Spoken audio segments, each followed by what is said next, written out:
أحسن الله إليكم. هذا يقول: ما حكم السفر إلى بلاد الكفر للدراسة؟ السفر لبلاد الكفر إما أن يكون للدعوة إلى الله وتعليم الناس التوحيد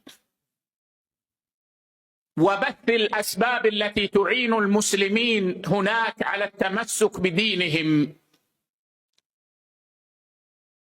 وهذا السفر على الراجح مشروع،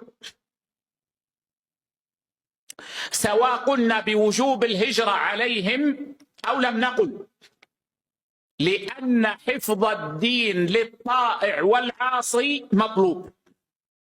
وإن كان بعض المشايخ الكبار يرى عدم جواز هذا لأن في هذا إعانة لهم على عدم الهجرة،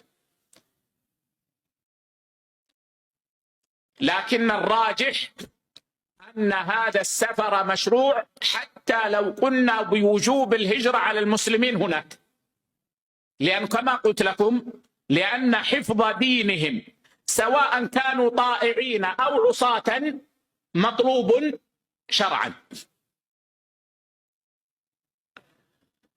وإما أن يكون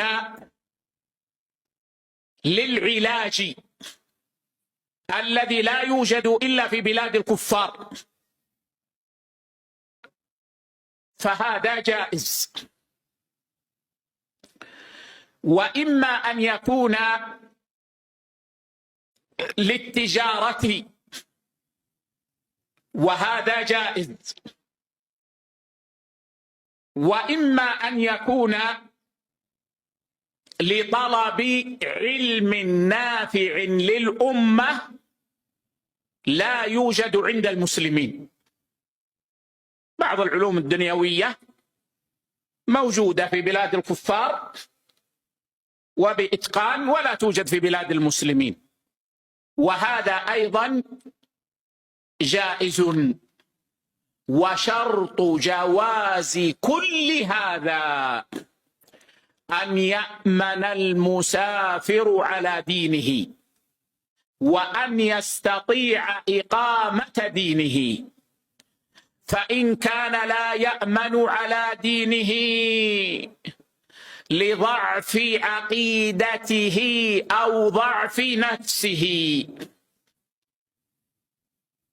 يعرف ويخاف أنه إذا ذهب هناك ربما ألحد، ربما ارتد لضعف عقيدته، أو يعرف أنه إذا ذهب هناك سينغمس في الكبائر لضعف نفسه، هنا لا يجوز له أن يذهب، لأنه كما يقول التجار: حفظ رأس المال أولى من الربح. حفظ رأس المال أولى من الربح، وهكذا يقول الفقهاء. إذا كان في حال لو كان في بلاد الكفار لوجب عليه أن يهاجر منها، ما يجوز له أن يذهب إليها. أما إذا كان يأمن على دينه ويأمن على نفسه ويتخذ الأسباب المعينة بإذن الله فإنه يجوز. نعم.